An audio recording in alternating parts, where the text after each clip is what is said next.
My sister, Judy Easton, skipped school and started dating way too early, but our parents sent me, the straight A kid, to a juvenile behavioral correction center, saying it was to teach her a lesson. Judy, take a good look at William. Act up again, and you're going there too. My family showed up to visit every so often. The first year, an instructor blew out my eardrum. I was covered in blood, gripping the bars, begging for help. Dad pointed at me while talking to Judy. Look at him. Still can't follow simple instructions. If you don't listen to us, you'll end up just like him. The second year, the instructor broke both my legs. My parents stood over my bed and said, look at you, lying there like a useless wimp. We came all this way to see you, and this is the welcome we get? How ungrateful. The third year, the instructor pumped me full of hormones. I swelled up like a whale. The instructor smirked. That's probably shot now. Let's see how you go after girls now. Judy stood outside the cage holding her acceptance letter to a top college. The whole family looked pleased. William, Judy got into a top college. You did your part. I'm taking you home. I blinked, my vision hazy, trying to make sense of it. Who's William? They all call me Runt. What are you talking about? Dad asked. His face tightened. I turned the name William over in my head, again and again. Nothing. They never called me that in here. The instructor, Vincent Rhodes, stepped up behind me. His hand settled on my shoulder, firm, but placed where no one else would notice. He leaned in, his voice low against my ear. Watch your mouth when you get out. You know what happens if you don't. When he straightened, the smile was already back on his face. Mr. Easton, no need to worry. The kids are managed by ID numbers inside. It takes a little time to readjust. William's made real progress over the past 3 years. We're honestly going to miss him. Dad's expression eased. All right, let's get him home. He looked at me. You hear that? Your name's William. I'm taking you home. I nodded. Mom stepped forward and reached for my hand. I jerked back, hitting the doorframe, my body locking up. I'm sorry. My knees started to give on instinct, the reaction shooting straight up my spine. My sister, Judy Easton, reached past Mom and caught my arm. Hey, stand up. You don't have to kneel. Her voice was quiet. She looked nothing like the girl who used to get into fights at school 3 years ago. Dad gave her shoulder a light pat and glanced at me. See, Judy? If you had been this easy back then, I wouldn't have had to spend so much money to send William in your place. He didn't bother hiding the satisfaction in his eyes. One kid gets into a top college, while the other gets his attitude straightened out. Worked out pretty well. When it was time to get in the car, I froze. Tight, dark spaces scared me. The seatbelt looked too much like the straps they used to tie down my arms and legs. I remembered a few people closing in, ripping my clothes open. Can I sit in the back? I stammered. Dad sighed, then nodded. I climbed into the trunk and curled into the far corner, burying my face in my knees. Sunlight came through the glass. It felt sharp, almost painful, but something inside me stirred anyway. When we got home, a banner hung across the living room. Congrats, Judy, on getting into a top college. In smaller print underneath was, Welcome home, William. The table was set with a full spread. Sit. Dad pulled out the chair at the head of the table. I walked over but didn't move. In there, sitting without permission meant getting slapped over and over until your lips split. What are you waiting for? I lowered myself into the chair carefully. 30 seconds passed. No one hit me. The utensils shook in my hands. I hadn't touched anything like them in 3 years. We ate with our hands off metal trays on the floor, fighting over food. If you didn't finish in 2 minutes, you got beaten. I set the utensils down, grabbed a rib, and shoved it into my mouth. The bone hit my teeth, and my lips split. The taste of blood mixed with meat. I couldn't taste much, but at least it filled me up. The sharp clack of utensils hitting the table made everyone look over. Dad snapped, William, what are you doing? My hand froze around the rib. The chair scraped back as I shot to my feet. Sir, I'm eating. Enough! Dad slammed his hand down on the table. I spent all that money, and this is what you learned? Eating with your hands? I slid off the chair, my forehead knocking against the edge of the table. I'm sorry. I won't use my hands. I'll do better. I picked up the bone and dropped to the floor. Both hands on the ground, I chewed like a dog, the motion automatic. That should earn me some praise. The room went quiet, except for the hum of the air conditioner. Judy's fork froze midair. She stared at me on the floor, her lips pressed tight. Dad, William, enough. Dad rubbed his temple, then motioned for Judy to pull me up. Get up. Eat properly. I know you went through some things in there, but look at Judy now. That proves my method worked. From now on, be good. Don't worry. I won't send you back. He picked up his glass, his eyes moving over my face. I had seen that same look on Vincent countless times. And you, Judy, take a good look at him. If you waste what he went through, I've got another place lined up for you too. That night, I stood there, staring at the bed with the blue sheets, not knowing what to do. William, why are you on the floor? Mom's voice came from the doorway. I shrank back into the corner when I heard her, arms wrapped tight around myself. The mattress was too soft. When I lay on it, it sank under me, like something was pressing me down. In the behavioral correction center, we slept on concrete. In winter, the cold cut straight through your spine and into your insides, but at least it was solid. Solid things don't swallow you. Come on, get in the bed. The floor's cold. I shook my head stubbornly. Mom pulled me up anyway and set me on the mattress. The moment the door clicked shut, I slid off again, quiet as I could, and curled back into the corner. With my back against the wall, I could close my eyes. That was the only way I knew how to sleep and wake up alive. The next morning at breakfast, Dad sat at the head of the table, talking on the phone. Hey Mike, yeah, we got him back. I'm telling you, it worked better than I expected. You remember what Judy was like? The second we sent William in, she straightened out. Her college acceptance letter's right there on the table. He wasn't even trying to hide how pleased he was. Think about it. 3 years of training one kid, and you get a top college graduate out of it. That's a pretty good return. 3 years of training. That was what he called it. I sat there, pushing the oatmeal around in my bowl. My hands weren't shaking anymore because my whole arm had gone numb. Judy set her bowl down. Dad, can you not talk about that on the phone? Talk about what? I'm just telling it like it is. William's sitting right here. Dad glanced at me. It wasn't how you look look at your son. It was how you look at something you built. He understands. What he went through had a purpose. He softened his voice, like he thought it made him sound gentle. William, are you happy your sister got into a good college? I nodded. That's what I thought. That afternoon, Judy came into my room with a plate of fruit. She pushed the door, which was mostly closed, and crouched down in front of me. William, those 3 years. What was it like? My fingers tightened on the blanket. Vincent's voice echoed in my head. Watch your mouth when you get out. It was fine, I said. You keep stopping when you talk. You didn't used to do that. I used to. My eyes drifted to the photo on the wall. The boy in the photo had short hair and a lean build, muscle defined beneath the fabric. He was clad in a tracksuit,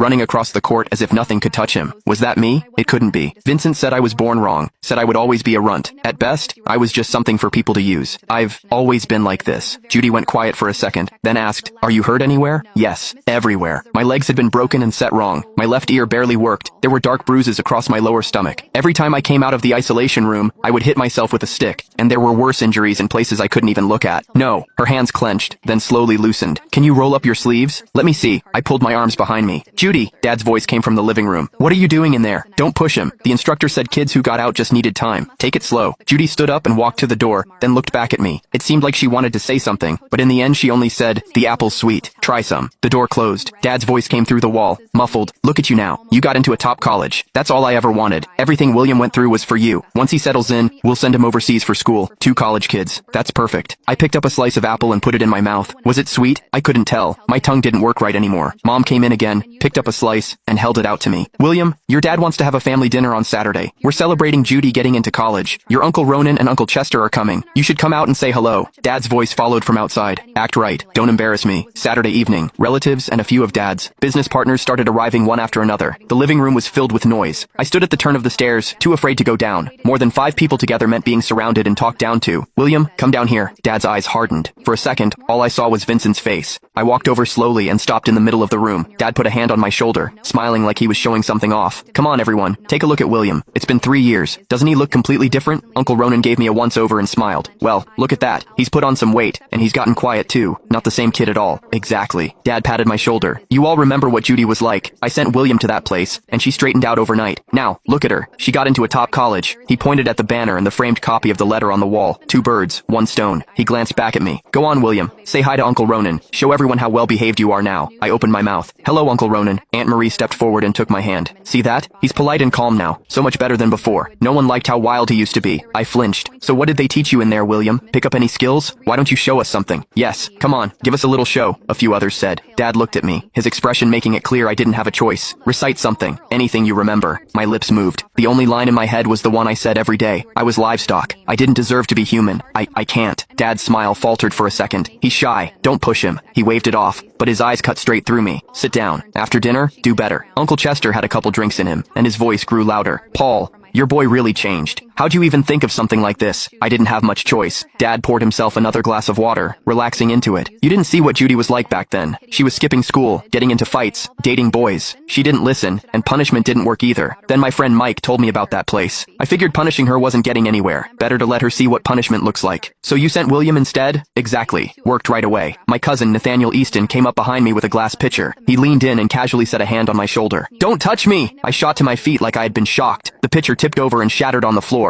Everyone turned. Nathaniel froze. I was just pouring you some water. Dad's face darkened. William, he was offering you water. Aunt Marie stepped in quickly. It's fine. It's fine. He's just a little shy. She reached out and touched my head. As her fingers pressed down on me, my knees buckled on instinct. I dropped to the floor, arms over my head, curling in tight. I'll be good. Don't hit me. Don't hit me. I'm sorry. My knees hit the tile. I'll say it. I'm livestock. I don't deserve to be human. Please don't hit me again. Glasses froze midair. Forks stopped halfway. Every pair of eyes in the room locked on me. The room went dead silent. Even Uncle Chester, who had been talking the loudest all night, lowered his glass. I stayed curled on the floor, shaking. I'll be good. Nobody answered. I'll work harder. My forehead touched the tile. Please don't lock me up again. The words kept spilling out because they had kept me alive for 3 years. If you begged fast enough, sometimes they stopped. If you cried hard enough, sometimes they got bored. If you convinced them you weren't human, they didn't have to spend as much energy breaking you. A chair scraped. Someone stood up. Then another. What the hell did he just say? Uncle Ronan asked quietly. Dad forced out a laugh. He's exaggerating. Nobody laughed with him. I felt hands under my arms. Gentle hands. Judy. William. Her voice was shaking. Look at me. Couldn't. She crouched lower. William, look at me. Slowly, I lifted my head. Her eyes were red. When did they teach you that? I froze. Vincent's warning echoed through my skull. Watch your mouth. Watch your mouth. Watch your mouth. Dad stepped forward. Judy, enough? No. For the first time all night, her voice came out sharp. No, Dad. Everyone stared. Dad frowned. What did you say? I said no. Judy stood. Her shoulders were trembling. Answer me, William. I looked between them. Dad. Judy. Dad. Judy. Then something inside me cracked. The first month. The words came out barely audible. The first month. Judy's face drained of color. What else? Dad took a step forward. That's enough. What else? Judy repeated. My fingers dug into my sleeves. They put us in cages. The room erupted. What? Cages? He's lying. No, let him finish. I squeezed my eyes shut. They hid us if we talked. They hid us if we looked up. They hid us if we cried. They hid us if we didn't cry. The silence afterward felt heavier than screaming. Uncle Chester slowly set his drink down. Paul. Dad didn't answer. Paul. What? Dad snapped. Did you know? Dad's face hardened. I knew they were strict. Strict. Judy whispered. My voice cracked. The instructor burst my eardrum. Mom gasped. I kept going. Because once the words started, they wouldn't stop. He broke my legs. He locked me in isolation. He injected me with things. I looked down at my trembling hands. He said nobody would ever want me. Mom staggered backward as if she had been struck. Dad's face was pale now. Not because he felt guilty, because people were looking at him. Business partners, relatives, friends, witnesses. You never said any of this. I laughed. The sound shocked everyone, including me. You never asked. The room fell silent again. For 3 years nobody had asked. Not once. Not Mom. Not Dad. Not any of them. The only question they ever asked was whether Judy was behaving. Judy suddenly turned and ran upstairs. Mom called after her. Judy. A minute later she came back carrying a laptop. She slammed it onto the dining table. What are you doing? Dad demanded. She ignored him. Her fingers flew across the keyboard. The room waited. Then she turned the screen around. News articles. Lawsuits. Former students. Whistleblower reports. Medical records. The correction center. Not a school. Not a rehabilitation program. An abuse facility. A torture camp dressed up with a nicer name. One article showed photographs. Metal cages. Isolation cells. Bruised children. Mom covered her mouth. Oh my God. Judy looked at Dad. Her eyes were full of tears. You sent him there. Dad stared at the screen. His confidence was gone now. I didn't know. You didn't care. The scream echoed through the house. Nobody spoke. Because it was true. Maybe he hadn't known every detail. But he had never cared enough to find out. As long as Judy obeyed. As long as the neighbors praised her. As long as she got into a top college. William could suffer. The realization hit everyone at once. I watched it happen. Watched the room finally understand. Not what the center had done. What my family had done. Dad opened his mouth. Then closed it. For the first time in my life he had no excuse. Judy turned toward me. Slowly. Carefully. Like I was something fragile. Like I was human. I'm sorry. I stared at her. The words felt strange. Nobody had apologized to me before. Not sincerely. Tears rolled down her face. I'm sorry, William. And for the first time in 3 years, I remembered my name. The next morning the house felt different. No one was celebrating anymore. The banner for Judy's college acceptance was gone. The relatives had left in silence. Dad stayed locked in his study. Mom cried behind her bedroom door.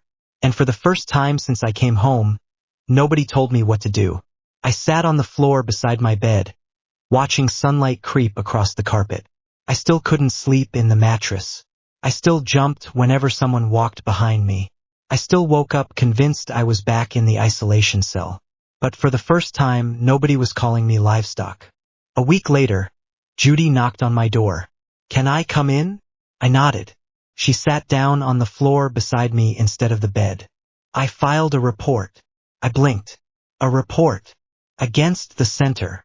My heart nearly stopped. Vincent. The instructors. The cages. The injections. The beatings. "You shouldn't," I whispered. "They'll hurt you." Judy's jaw tightened. "Then let them try." A few days later, investigators contacted us. Then more former students came forward. Then more. And more. The stories were horrifying. Broken bones. Permanent injuries. Missing records. Deaths that had been hidden. The case exploded nationwide. News stations picked it up. Politicians started talking. Parents who had sent their children there suddenly claimed they hadn't known. But records don't lie. Neither do scars. 6 months later, Vincent Rhodes was arrested. I watched the footage on television. The same man who used to smile while hurting children was being led away in handcuffs. He looked smaller somehow. Weaker. Scared. For 3 years, I had been terrified of him. Now he was the one afraid. The trial lasted nearly a year. By the end, the center was shut down permanently. Several staff members were convicted. The owners lost everything. When the verdict was announced, reporters surrounded the survivors. Someone asked me how I felt. I thought for a long time before answering. I don't think justice gives you back what you lost. The cameras stayed silent. But it stops them from taking it from someone else. That night, I slept on my bed for the first time. Not because the nightmares were gone. They weren't. But because I wanted to try. Recovery was slower than anyone expected. Physical therapy helped me walk without pain. Doctors repaired what they could. Therapists helped me understand things that had happened to me. Some injuries never healed completely. Some memories never left. But little by little, life returned. 1 year later, Judy delayed college and stayed home. Not because Dad asked her to. Because she wanted to. She drove me to appointments. Sat with me during panic attacks. Never once asked me to forgive her. That mattered more than any apology. As for Mom and Dad, things never went back to normal. Because normal had been the problem. Mom eventually admitted the truth. Every visit. Every bruise. Every time I begged for help. She had seen it. And looked away. The guilt destroyed her. Dad took longer. Much longer. For years, he insisted he had meant well. That he had only wanted the best for his family. Then one afternoon, after a therapy session, he finally broke. He sat across from me with tears running down his face. Not dignified tears. Not movie tears. Ugly tears. The kind that come from realizing you've become the villain in your own story. "I sacrificed my son." I didn't answer. I told myself it was for Judy. He covered his face. But really, his voice shattered. It was because hurting you was easier than parenting her. For a long time, neither of us spoke. Then he whispered the words I had needed to hear for 3 years. "For what I did to you." His shoulders shook. There is no excuse. He was right. There wasn't. Forgiveness didn't happen that day. Or the next year. Maybe it never fully happened. Some wounds are too deep for that. But acknowledgement mattered. Truth mattered. And finally, somebody was telling the truth. 5 years later, I stood on a university campus. Not overseas because Dad wanted a trophy. Not because I was being used as an example. Because I chose to be there. My legs still hurt when it rained. My hearing never fully returned. The scars remained. But I was alive. Judy graduated beside me that spring. When our family gathered for photos, nobody talked about sacrifices. Nobody talked about lessons. Nobody talked about how much I had suffered for someone else's success. Because they finally understood. My life had never been a tool. It had never been a warning. It had never been a price worth paying. As the camera flashed, Judy slipped her arm around my shoulder. "You okay?" I looked at the crowd. The sunlight. The future waiting ahead.